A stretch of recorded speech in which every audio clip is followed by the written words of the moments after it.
case you missed it, it's the top 5 sports talkers of the day. Now, it's time for Dan Barrero's Top 5 at 5. Brought to you by Gutter Helmet of Minnesota. Never clean your gutters again. Learn more at gutterhelmetmn.com. All right, Kessler coming up in about 30 minutes. And we have plenty to get to, including what you tell me is the surfacing of Anthony Edwards. Is that correct? Yeah, he met the media today in advance of the Wolves and Denver Nuggets series, which begins Saturday afternoon, 2:30. It's on Prime. We know that. Hopefully the technical difficulties will be ironed out by then. We don't know yet if it will be on KFAN because we don't yet know the Wild's schedule, but it is always on the Timberwolves channel, all the games of your iHeartRadio app. Anthony Edwards admitting what, sadly, many of us suspected all along. I mean, yeah, it felt like that at times. Like we was just trying to, get through the season to get to the playoffs. But we here now, and all the other excuses are out the window, so it's time. Yeah, it's time. There's no better time than now. Denver Nuggets, seeded third, have won 12 in a row. They've got Nikola Jokic. Julius Randle today, when asked about matching up with Joker, what's the key? I'm paraphrasing some of the things Julius said, but first thing he said was pray, ask God for some help. Wow. Which is a good answer. That is a good answer, for sure. It's a good answer. So anything in that reaction that... I like... it's an annoying acknowledgement, but he's done that before about the way, as even I think Mike Conley acknowledged, the Wolves have stopped and started way too often this regular season. This is not a team that should finish in 6th in the Western Conference playoffs in terms of the pecking order, the standings. Conley agreed with that, and we kind of know why. But I like Edwards saying no excuses, meaning that he kind of acknowledges that what has been offered before are more excuses rather than reasons. The question is whether they can summon it up, right?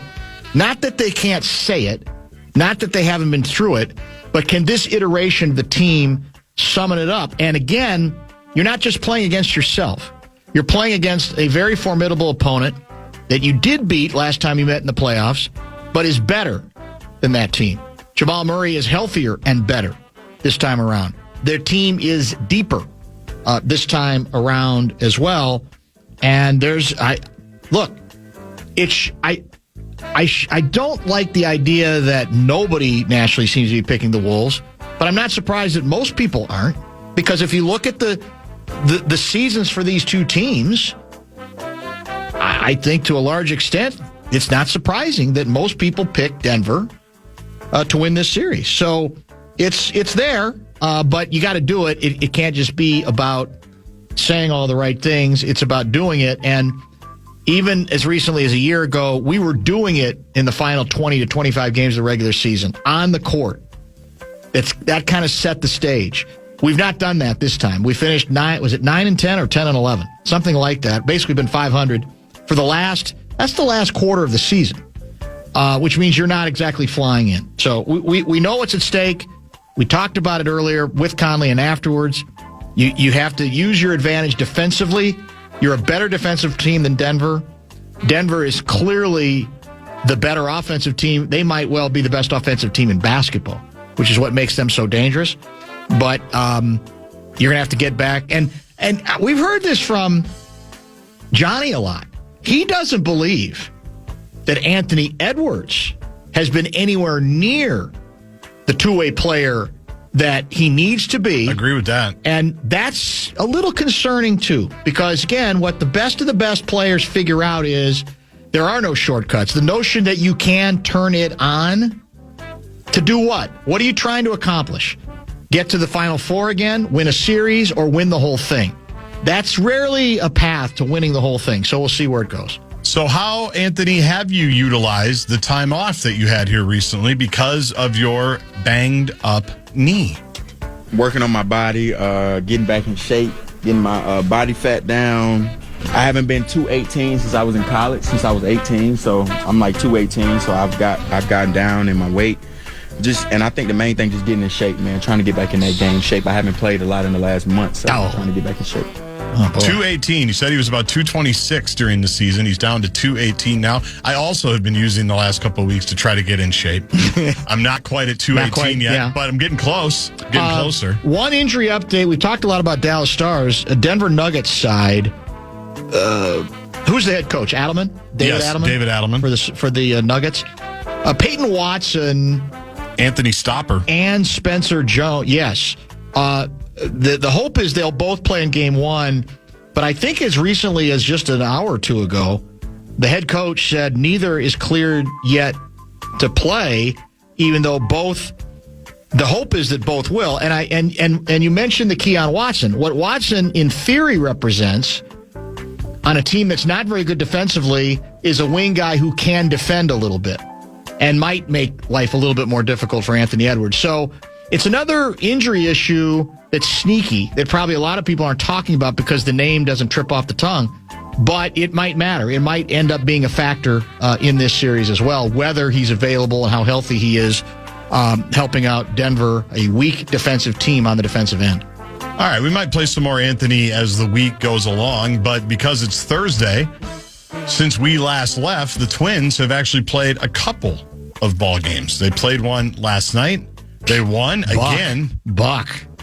2 dongs. Yeah, and it was scored 4 runs. It was fast again, right? Yeah. It was turn the TV on and they're immediately up. They scored 5 runs in the first 4 innings, tacked one on in the 6th to win 6-0. Sonny Gray was flummoxed. He got a balk out of nowhere.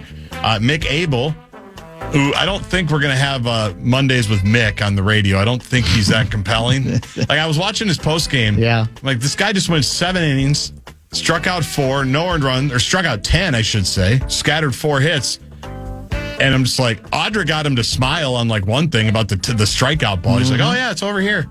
But it was like, if Joe Mauer was in a bad mood, that's how much energy Mick Abel had. Doesn't make him a bad guy or a bad pitcher, but I was doesn't look like you're getting a lot of extra. Trying to get to know him. Yeah. Trying to get to know him. Right. So the Twins won last night 6-0. They could not sweep though the Red Sox. They lose 9-5 today. They got down 9-1, scored 4 late. Trevor Story with a dong for the Red Sox had 5 runs batted in today. Who was the Red Sox hitter who may have already filed the worst ball strike appeal decision since that new system has been implemented? It was on strike 3, and it was literally a pitch all but down the middle. And he tapped his helmet. Did he really? I missed that. And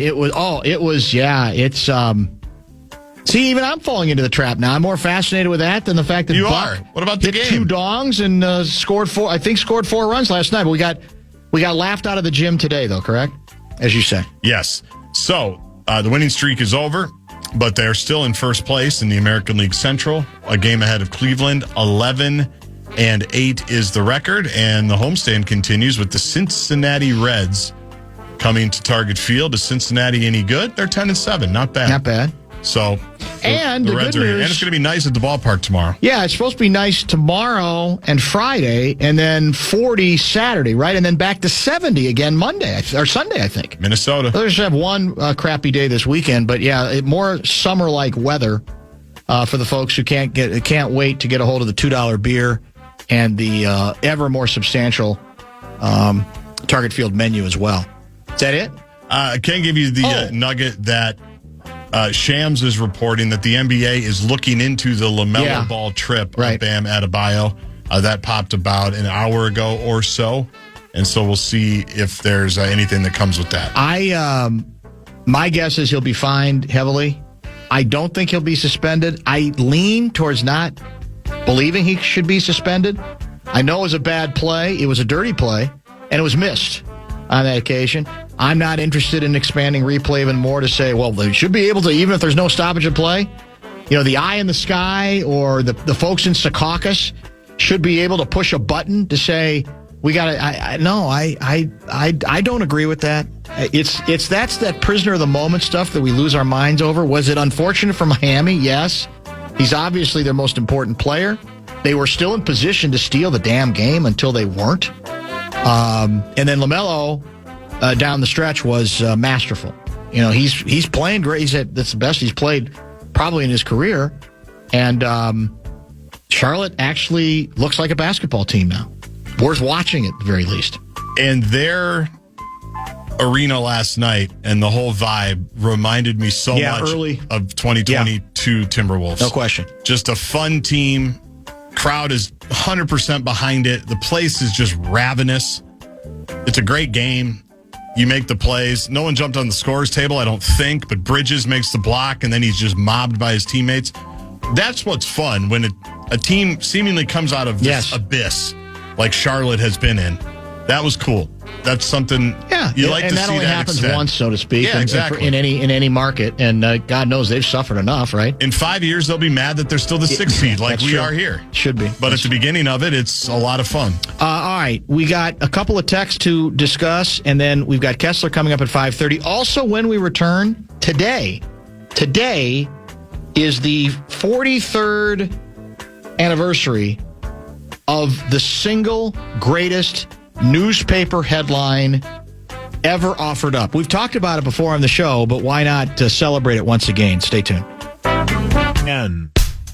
Join the excitement at the Vikings draft party April 23rd, U.S. Bank Stadium. You can meet current Vikings and legends, all while taking in the action of the first round with our live KFAN draft coverage. Get your tickets now at Vikings.com/draft party.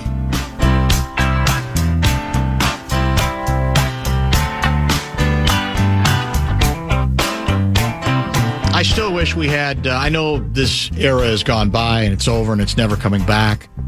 The golden age of American newspapers. I still wish we had a tabloid in this town. Or at one point might have had a daily tabloid. This town could use one. But it's hard to top the New York tabloids, especially, certainly when it comes to headlines.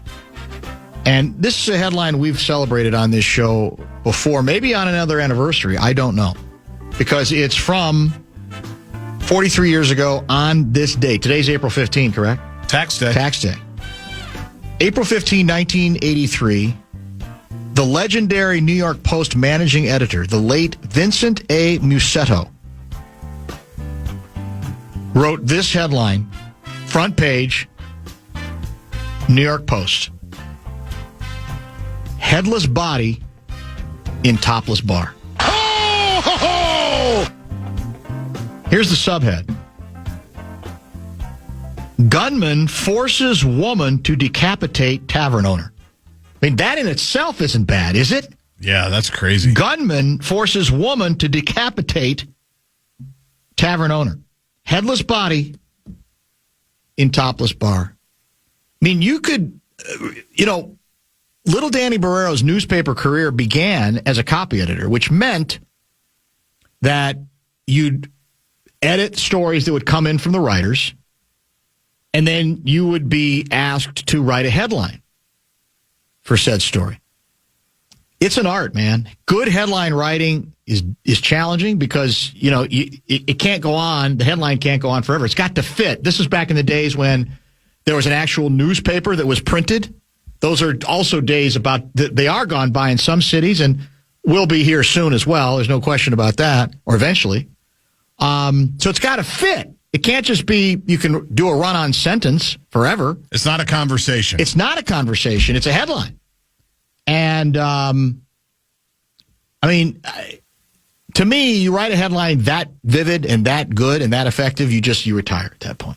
No matter how young or old you are, you just say, that's it, because I'm not going to ever be able to top that headline. Or you chase it the rest of your career. I guess you could. As well. I wonder what other great headlines that individual wrote. I don't know, but I will tell you this. Once upon a time in Miami, there was an afternoon newspaper. Do I have to explain to the kids what a PM newspaper is? You sure do. So, back in the day, there were what we call in the business morning newspapers that would be published overnight, and it would appear on your doorstep the next morning, or it could be in newspaper boxes. I probably have to explain newspaper boxes. There used to be boxes all around whatever metro town you're in locked up where the newspapers were inside. And if you didn't subscribe, but you wanted a copy of that morning's newspaper, you put in a quarter, or you put in, a lot of times you had to have exact change, which could be frustrating. Yes. And you couldn't really use dollars. And then you'd lift the lid and you'd take one paper out. If you cheated, you took 2 or 3 for whatever reason, but you take one paper out. And you better make sure you got a good grip on it, because if you came out empty and the door slammed, that can happen too. You're out of luck. You're starting over. Been there. That's exactly it. So the Miami market had an afternoon newspaper, and afternoon newspapers were basically, they were put together in the early morning. Like I was a copy editor for the Louisville Times. So that means getting up on average probably about 4:30, getting to the newspaper office downtown Louisville, Kentucky at 5:30 a.m. And then the copy comes in, you edit it, you write the headlines for it, then they put it in type, and then they print it.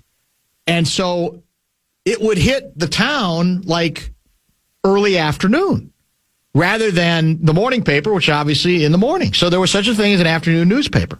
A bumper-to-bumper definition. Miami had an afternoon paper called the Miami News.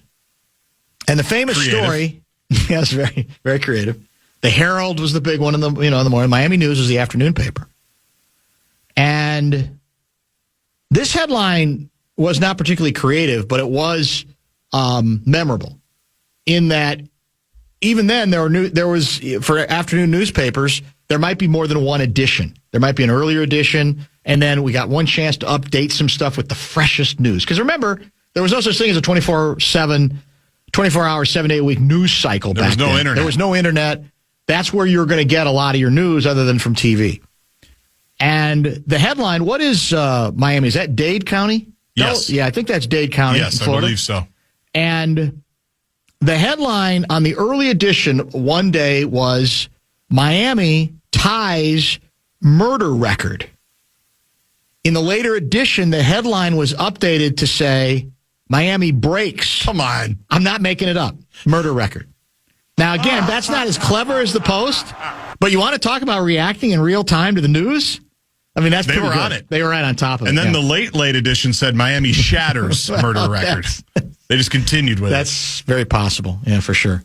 Because the Star and Tribune, the Star was the morning, right? No, the Tribune. Kessler, do you remember? I thought the Tribune was the morning. Star's the afternoon. Star was afternoon. That's what I thought too. Yeah. And then they eventually merged. But yeah, same here. You had an afternoon. We had the Star and the Tribune. You had two, and it was different writers, different staffs. It all sounds absurd today, and it wouldn't work for all the obvious reasons because there's too many ways you can get whatever news you want. But then it was the sound in the afternoon of the newspaper being thrown by the newspaper boy hitting the screen door, the bottom of the screen door. Afternoon newspapers arrived. Great sound for me. I loved it. I believe that. Papers here. Yeah. Catch up on what might have happened the hours before then because there weren't as many options then, obviously. So, I do feel bad for those that never experience the broadsheet. I'm with you. I think I'm the last generation of the broadsheet. I think you are. You probably are. I remember you go to have breakfast or coffee. Yes. You go, the paper's right there, 50 cents. Then it was 75. Then it was probably $1. Things kept going up. Yeah. You had to get the quarters. Yep. Make sure you had them.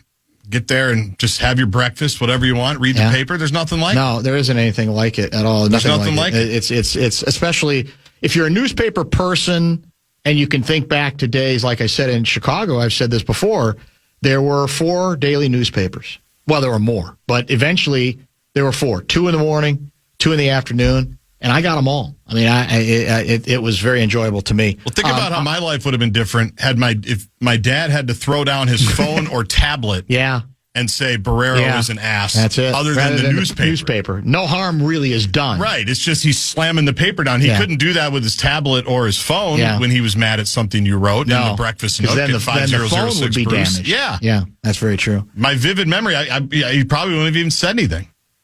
Honorable mention for headlines: when the Gophers missed out on a bid for the San Antonio Bowl game, forget the Alamo. Is that true? That does sound right. It's a good headline. Yes, I do remember That's that. That's a really good headline, if true.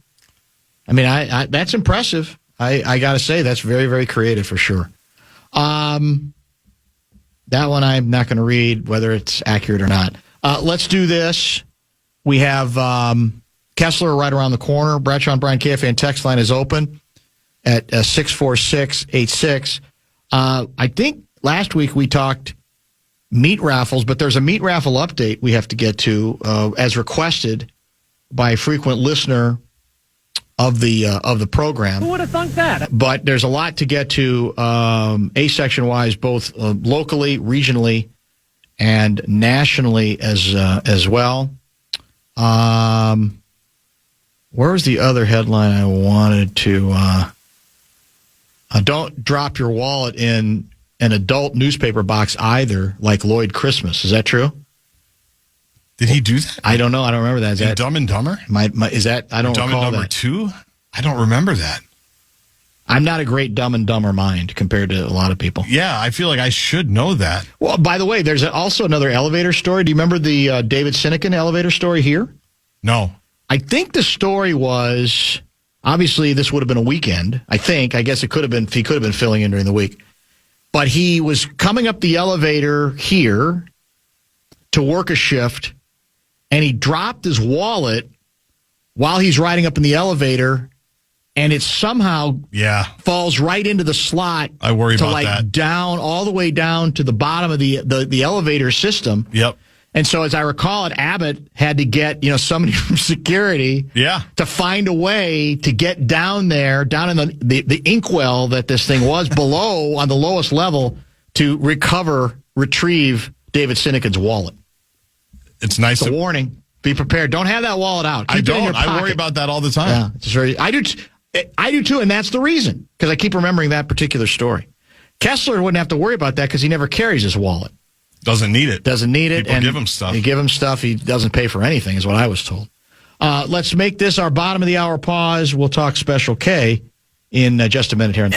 I wish the American media would take a great look at the views of the people in Congress and find out, are they pro-America or anti-America? Pat Kessler. Because people have got to know whether or not their president's a crook. Well, I'm not a crook. I can't trust Obama. He's an Arab. Pat Kessler. Tear down this wall. I did nothing wrong at the Minneapolis airport. Senator, you're no Jack Kennedy. Pat Kessler. And now, to help Dan break down all the tough questions in politics, it's our own Pat Kessler. Political Wonk. I feel like a supermodel, except like times 10. It's Channel 4's Pat Kessler with Dan Barrero on the Fan.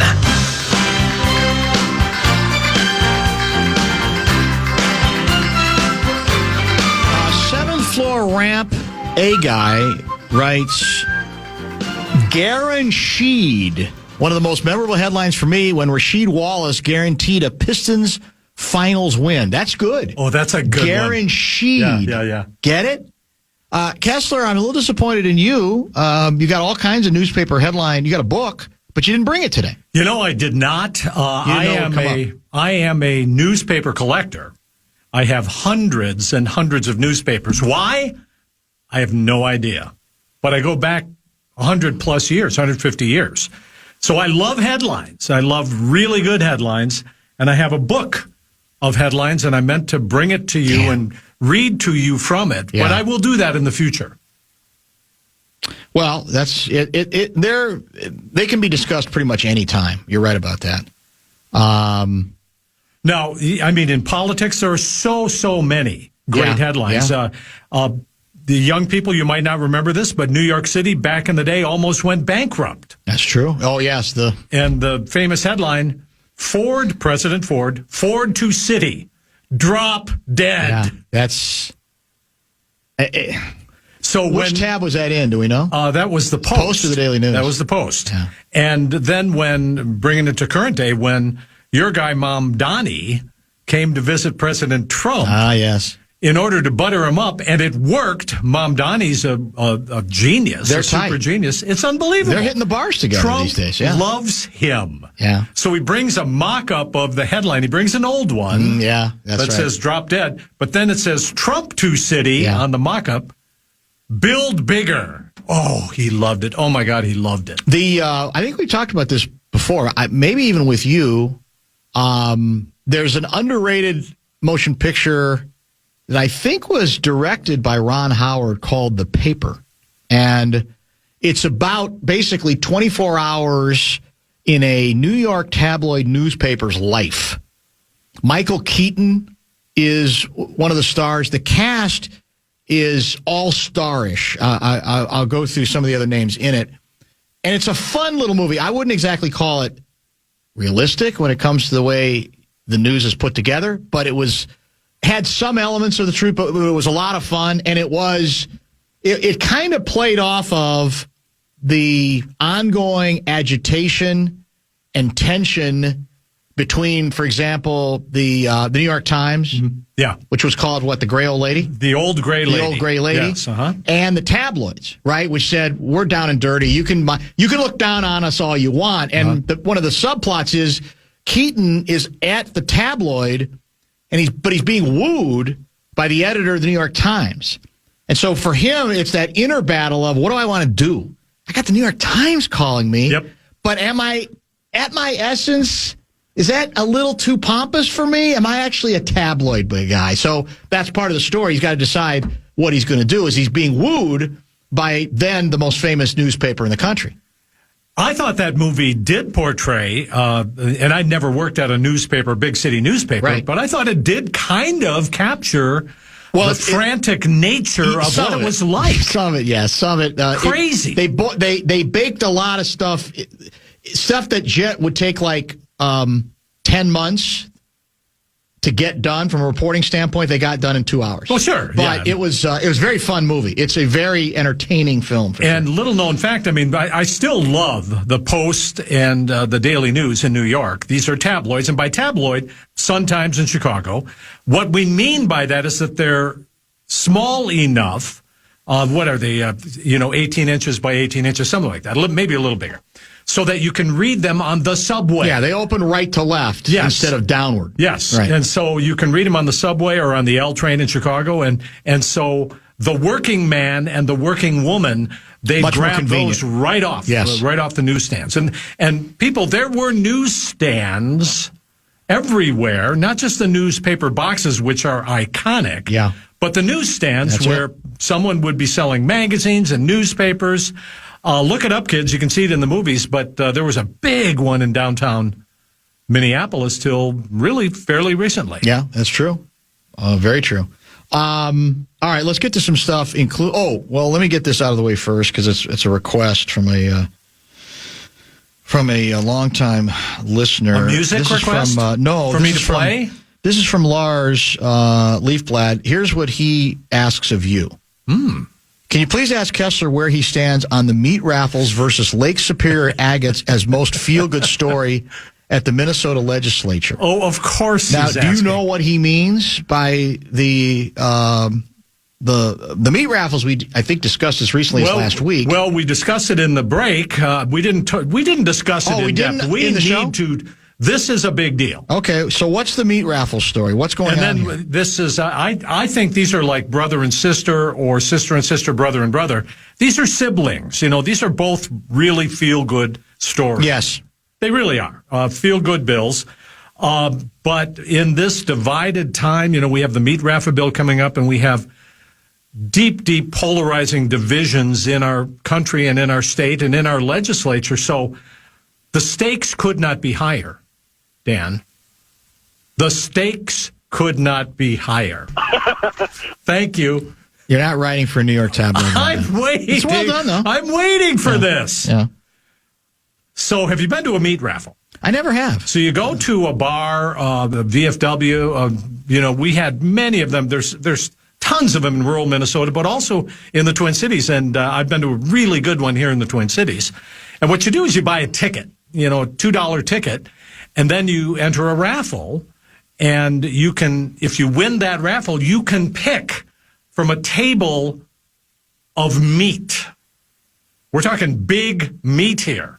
So it'll be a package, and in the package there might be... There's more.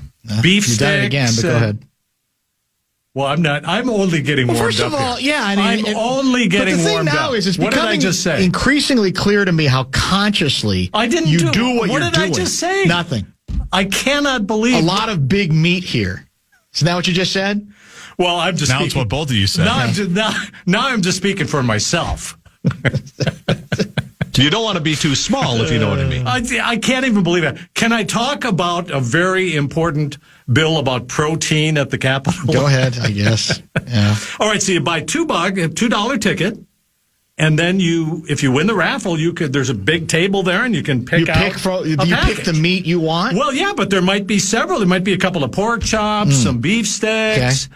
You know, in my case, back in the day in rural Minnesota, I would go for the blood sausage. Yeah, I remember you talking about that. I don't get it. Or the head cheese. So I think our listeners outside the Twin Cities know what I'm talking about. So if you haven't had blood sausage, you haven't lived.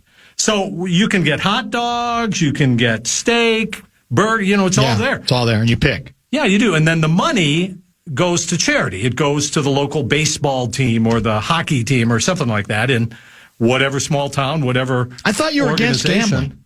I'm totally in favor of this kind of gambling. I see. Totally in favor. That could also, but this could lead to addiction. So you have addiction?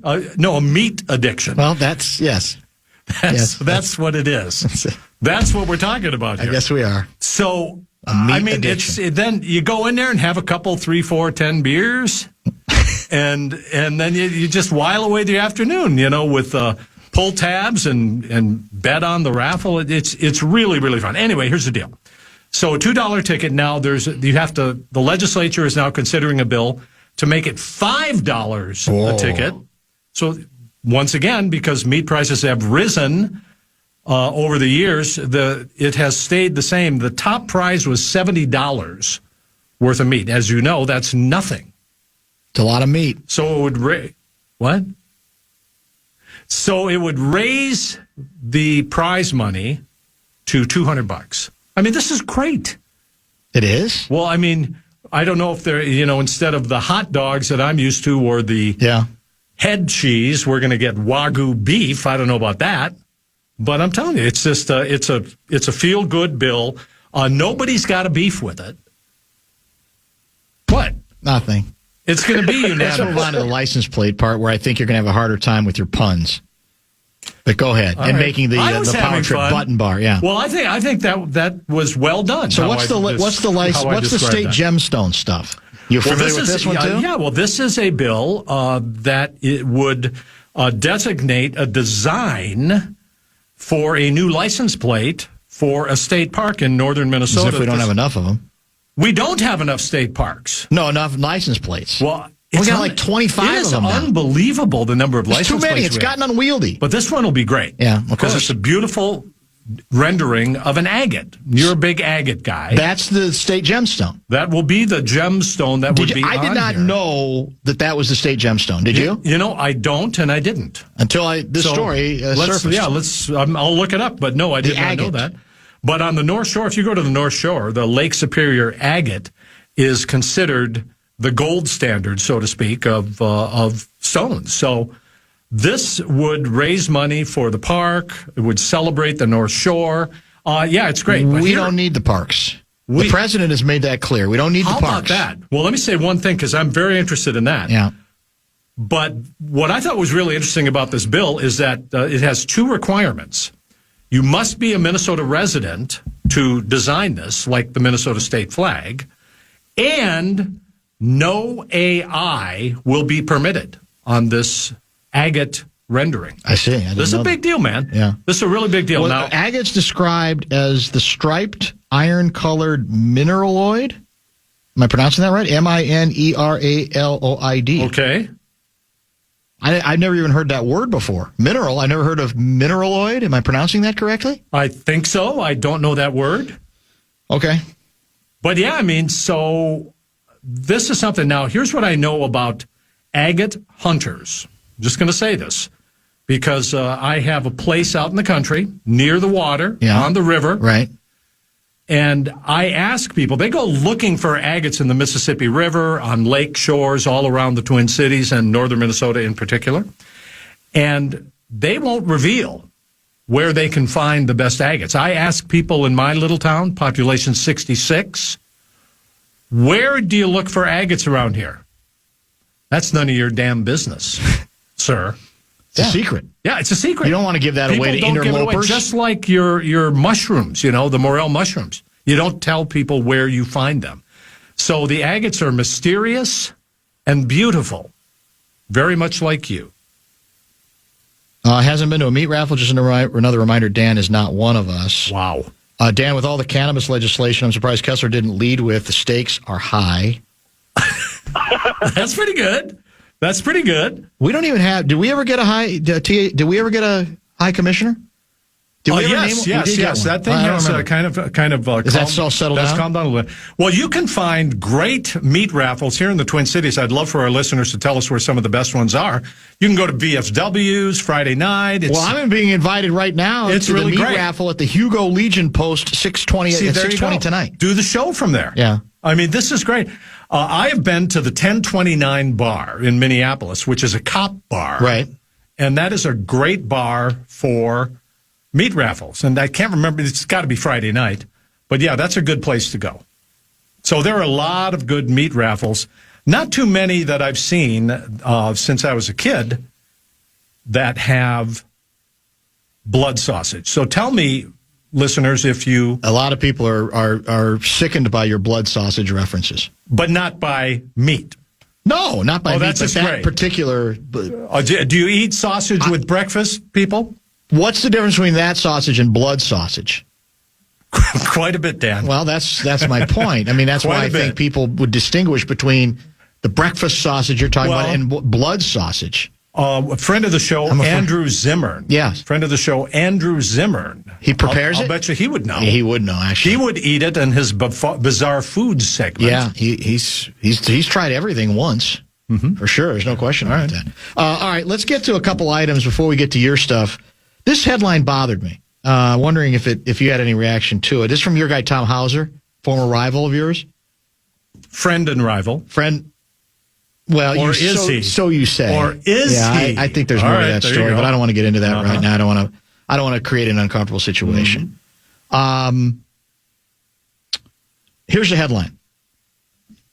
Walls, Republican legislative leaders have not spoken all session. Here's the way the story is written. When asked by 5 Eyewitness News, this was at a brief meeting with reporters at the state capitol yesterday. If he's been meeting with legislative leaders in recent weeks, he said, yeah, we met yesterday morning. Our team is meeting every day, the leadership and the legislative team. After some checking, according at least to Hauser, who's a pretty intrepid reporter, it turns out the meeting on Monday was only with DFL Senate Majority Leader Aaron Murphy and DFL House Leader Zach Stevenson. According to House and Senate Republican sources, House Speaker Lisa Damath and Republican Senate Minority Leader Mark Johnson haven't spoken with the governor since at least September. Sources say they will finally meet with the governor on Thursday, just over a month before the session deadline. Now, you and I have talked about this before. It strikes me that if you go back, and I don't know if this is the sign of the times that we're in fact, because there was just... I mean, if you're Walls, you want to meet with people who have voted for your impeachment. I don't know. I think that vote died. It went 8-8. It went right along company party lines. Mm-hmm. But there's still a part of me, and you covered them. I think if you go back to several other administrations, certainly going back to the Dayton days, I think the Teapot days, it didn't, even if they had to hold their nose, if they didn't like the person across the room from them, didn't they at least have unofficial meetings more? How do we get anywhere if nobody's talking to one another other than through intermediaries? You and I did talk about this a couple of months ago when we heard that the Speaker of the House, Lisa Damath, had not spoken to the governor in many, many months. Right. Governor Walz has a press conference on Monday, and he said, I met with legislative leaders earlier today. They asked him, because you got to figure out, is this going to end? Are they going to land this legislative plane? What I love about the Hauser story on KSTP is that he thought, man, this doesn't sound right, because I'm hearing that you're not meeting with them. So he goes around and talks to people. Turns out when Governor Walz says that he is meeting with legislative leaders, he is just the Democrats. Yes. So that's a little disingenuous, and it's, I think, raises a very important question. What are we doing here if we are not meeting with the people, not just that we don't agree with, but that we don't like that much? Now, I can give a little slack, not much. Governor Walz, man, he has been hammered over the last year or so, in particular the last few months. And, let's all agree that he has been through a lot of stuff. But now we are in the middle, toward the end of a legislative session, and if you're not meeting with the people, if the Republicans in particular don't know exactly what the governor wants from the governor's lips, then I don't know. It doesn't seem like it's going to end very well. And in this case, they don't have to pass a big state budget. So it's very possible, what we're going to get out of this session, although everybody wants to do something about safety and guns and all this, we're going to get the meat raffle bill and the agate bill. Essentially, that's what we're going to get. That's all we can get. It's the feel-good stories, and it's being represented as, well, it's refreshing that they can work across the aisle. They can finally work together. But if that's the extent of it, as nice as those stories are, we're doomed, pretty much. So I think Hauser's story is an important one, just to kind of put a marker on this, just pin this one, so that you can come back to it to realize that are we really making any progress?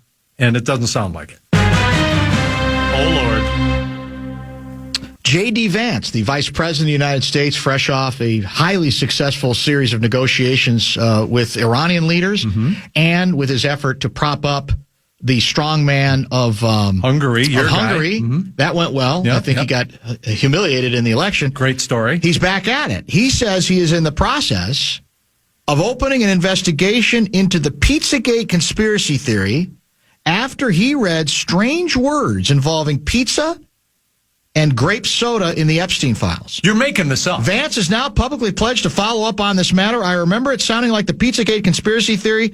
We should absolutely investigate. You're making this up. I am told this is not an Onion story. Can you confirm it? I cannot. This is the first I've heard. And I'm going to pretend I'm smoking a cigarette and that I'm Ron Burgundy. I don't believe you. It's being presented. I got to look this up. While we're here, I got to look this up. Being true. He's also on this hot streak he's on. Just within, I think it may have even been at the same session, said one of the things he's proudest of is basically cutting off aid to Ukraine. Yeah. So that's a notch in your belt in your favor? I don't quite understand what is going on here. The headline from a lot of this is that J.D. Vance, helping out President Trump, tells the Pope to shut up and dribble. Shut up and dribble. Stay out of religion talk. Yeah. You're the Pope. Shut up about this religion stuff. Yeah, I'm a Catholic, and so I'm telling you, will you just stay in your lane? But I'm looking here. I just want to make sure. So am I making up this story? I don't know. You can't find it? I don't. What do I look under? Vance, I was told Pizzagate? Look under J.D. Vance Pizzagate. Because am I going to be flagged by the company for doing this? Let me see. Let me get more info about the. Individual. I think there's some truth to it, but we'll double check. I was told this was not an Onion story. He said so. Okay, here's you found it. Okay, yeah. So he is saying, pardon me. That's all right. Pardon me. Yes, he is saying that the certain details in the recently released Jeffrey Epstein files resemble the debunked Pizzagate conspiracy theory. When can I expect your apology? Well, I don't think he called it debunked. You're calling it debunked. I'm just reading the news here. That's all I'm doing. That's all you're doing. So this was during the Turning Point USA event at University of Georgia yesterday. That's where he also said about Ukraine, right? Which was very sad, by the way. Yeah. I mean, how many people did they have there? 11. Yeah, I mean, a couple of dozen. Yeah, that was kind of, so there is a reference in an email from the Epstein files that mentions pizzas and grape sodas. So he said it sounded like a Pizzagate conspiracy theory, blah, blah, blah. I mean, I don't know, man. You say so. Why are we talking about this? I just got my eye. I guess rhetorically. I don't mean specifically. Right. I now. got you. Yeah. I have no idea. I mean, that is just crazy. So, all right, let's get a pause in. Top of the hour. We're going to get to, we got the mayor to get to. We've got a bunch of other stuff that we'll be able to mix in the rest of the way. If you have questions for Kessler, please pass them along to us. Bradshaw and Bryant KFAN text line is open at 64686. We'll also find out if Kessler has turned on the Twins after they lose this afternoon to break the winning streak. When am I going to get your apology about the Twins? I was going to issue it today, and then they lost. Well, you're not going to win 160 games, man. That's true. You saw it coming, didn't you? You and Tom Pollard were the only two who saw it coming. Last week, I told you that they're better than expected. No, the day we had Aaron Gleeman on. Yeah. Whom I love, great writer. Right. But, man, I was getting ticked off. You thought he was too negative? Very negative. And I told you, I like every position player here. We need a little pitching, a little here and there. Well, no, we thought we needed more offense. Yeah, and now it doesn't look like it. Okay, fine. Yeah. All right, fine. What am I wearing right now? I will believe you. Oh, God, you are wearing Twins gear. Oh, my God. That free? It's really cute. Fan.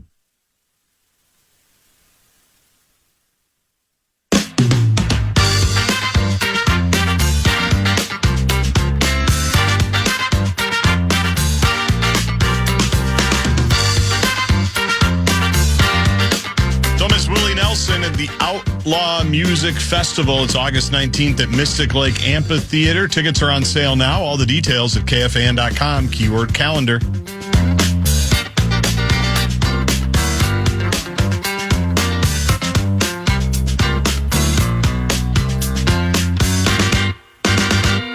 I should say that the mayor of Minneapolis, well, he's in the news actually for a lot of reasons, right? Because he's trying to override or intends to override the city council veto on who was the safety commissioner? Yeah, on the safety commissioners. Yeah. Yeah. And the last I'd read was then the lawyers are all trying to figure out would it be legal for him to do this veto? Because an election or two ago, the voters in the city its charter basically said we're giving more power. Putting more power in the hands of the mayor, right? And this was one of the examples. But there's still an open question, I guess, about whether it's legal for him to veto, or is that updated? Do we know? I don't know the answer to that, but if I were his political director, I'd say just veto it and then see let it what play happens. out. Yeah, that's probably true. So he makes the big Time Magazine list. Is that correct? Yeah, well, I thought you were going to say he was going to veto or consider the bathhouse. Oh, yeah. When are we going to have that? We're still working on that. Okay. The suggestion we had earlier is we just get this story yesterday, confirming the bad news about Fauché Tower going into foreclosure. There's your bathhouse location. Plenty of extra room, good real estate. You could have several floors of it. Why not take full advantage of it in the Fauché Tower, the biggest bathhouse in the United States of America? They're just saying. Well, maybe it would be at the top, like the penthouse bathhouse. There you go. I like it. How about it? I like it. Right to the top, baby. Would you market it if it goes through? Would you be willing to market?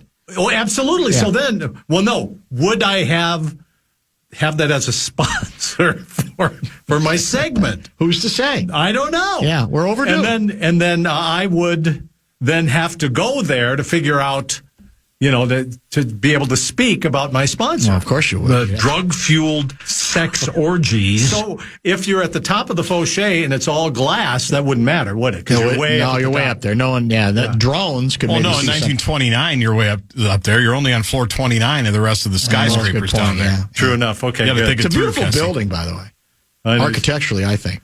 Very distinctive building. Absolutely gorgeous. So, your guy, Jacob Fry, once again, is getting honored or outside the Twin Cities, a prophet outside the Twin Cities. He is named as, he's on the Time magazine list of 100 most influential people for 2026.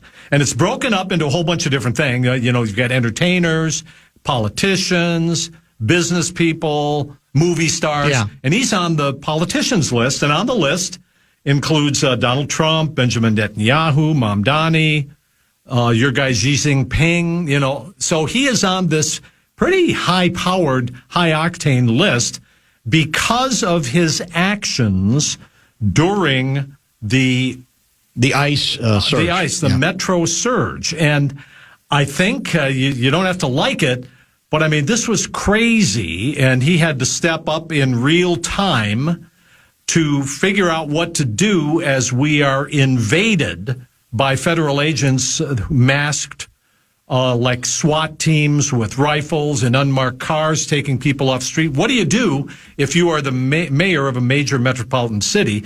So they had to do stuff in real time. Remember, this was only a few days after he was inaugurated for his final term as mayor, when all of this stuff really hit.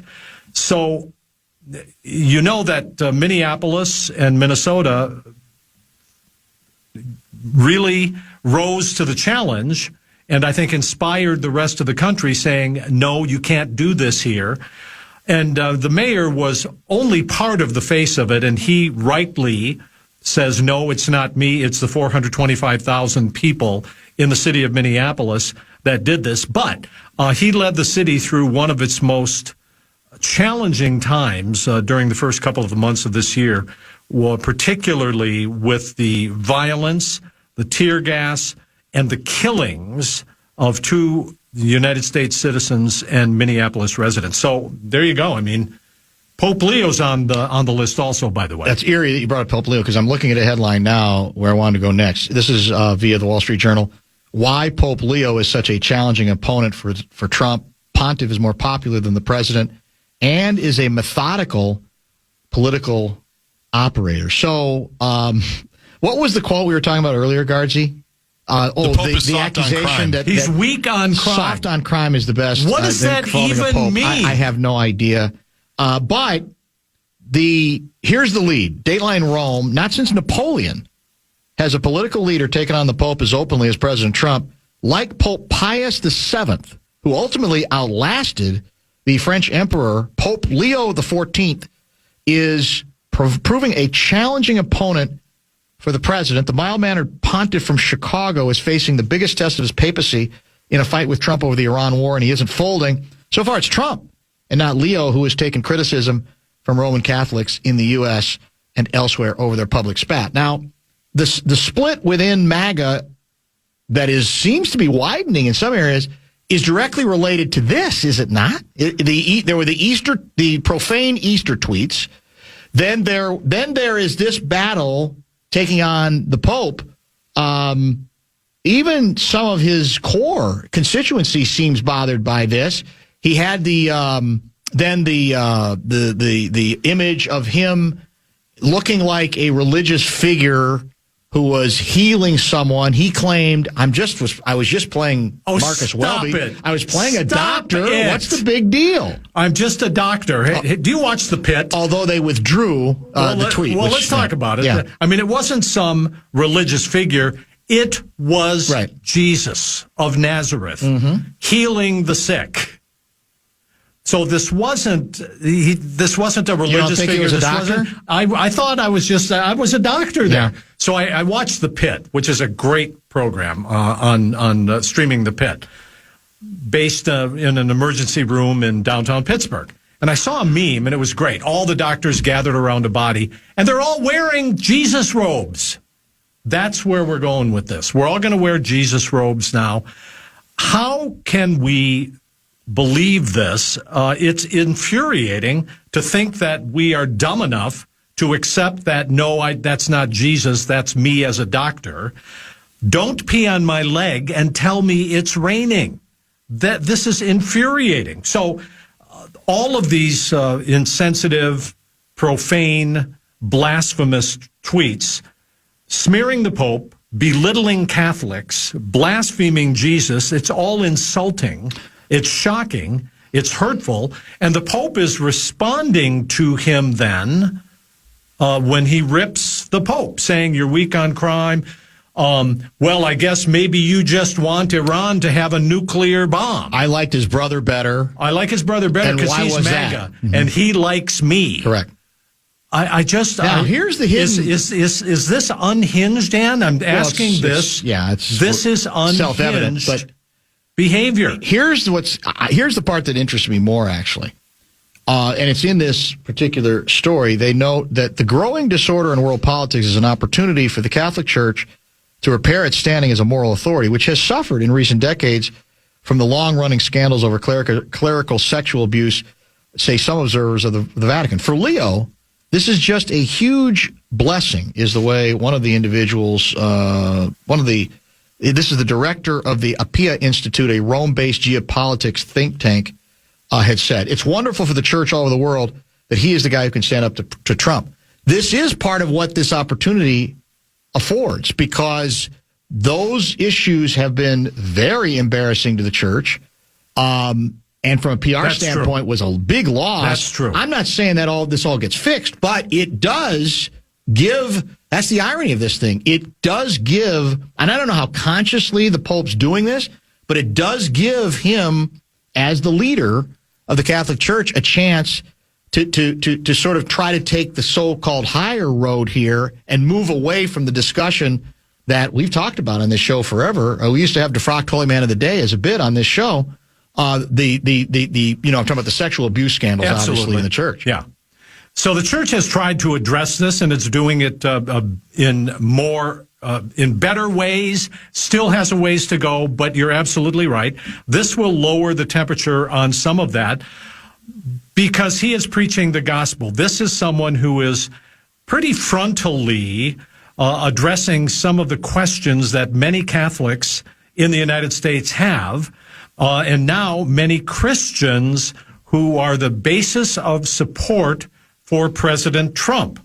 And for the Pope to suggest that President Trump is not acting like a Christian or not a Christian is shocking to hear from a Pope. When he says that I do not fear the Trump administration, that is also uplifting for many Catholics who are really concerned about what appears to be an amoral and irreligious administration. Now, there's no way that so many people are going to take President Trump at his word and say he is the most religious president in history, that kind of thing. So I don't know where this goes. But yes, the Pope has an opportunity here, and he is seizing it in person with his own words to preach the gospel of Jesus in the face of not just opposition, but criticism and really harsh words from the president and his administration. Here's your guy. You familiar with John Thune? Very much Senate so. Majority Leader? From South Dakota. From South Dakota. He urged the president to leave the church alone after Trump sharply criticized the Pope over the war in Iran. I'm trying to get the direct quote because it was pretty frontal. Basically said that this is his job. Exactly. Because they told him told the Pope, the president, J.D. Vance, to shut up and dribble. They told him literally to stay in his lane, including the Speaker of the House, the deeply religious Mike Johnson, says that wars are just and that this war in Iran, that we are indiscriminately bombing not just military targets, but civilian targets and killing children. They say this war is just and that the Pope doesn't understand theology, that some wars are just. This doesn't fit in that category as far as I'm concerned. I should mention the just war. I should mention, too, Thune also ripped J.D. Vance in this regard, because Vance said, getting in, doing the old, if Trump does it, I got to do it. Vance mentioned that the Pope should be, quote, careful when discussing theology. And the response, I think it's very important for the Pope. I get the exact quote here. Hold on. I think it's very, very important for the Pope to be careful when he talks about matters of theology. And Thune said, isn't that his job? I'd stay focused on economic issues, pocketbook issues that most Americans care about, and let the church be the church. And it was to Trump that he said, I would leave the church alone. So, well, you should be very careful of when you speak about matters of theology. To the Pope? You're telling this to the Pope? It's your guy. This is through the glass darkly. We're inside out and upside down. Or are we? The president. Yeah. I don't want a Pope who criticizes the president of the United States, because I'm doing exactly what I was elected in a landslide to do, setting record low numbers in crime and creating the greatest stock market in history.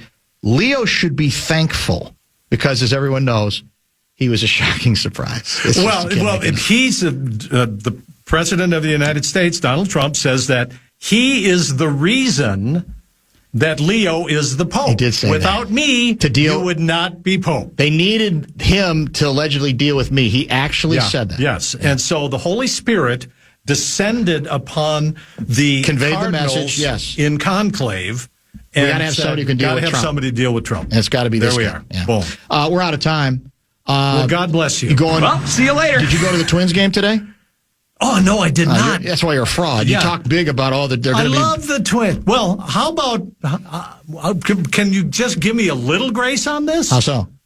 I love the Twins. Is that okay? It's okay, but I mean, you don't ever show up. So do you really? Paul Ease. You're going to go. 2 words. Are you going tomorrow? Friday, you are going. I'll see you about Friday. Another suite? Yeah. Another one of those. Are you in the Champions Club? I pay for the Champions Club. Yeah. How much do you think he pays, Gaardsy? So let's just watch. Depends. Are you going with your buddy Hank or who are you going with? Wow. Hank shot. Wow. What is that's shots fired? Let me know. Next Twins game, calls from your spot. Okay. Well, you'll see me just behind home plate. So, and then I'll call you and wave. Will you have you have the winnings from your meat raffle? Can you hold it up? Okay, we got to go from to the Champions Club. Don't we have to go to a meat raffle? I guess we do now. And while we're there, have a couple of beers and design a new agate license plate. Too good. Thank you. It'll be great. Channel 4, 5, 6, and 10. Pat Kessler.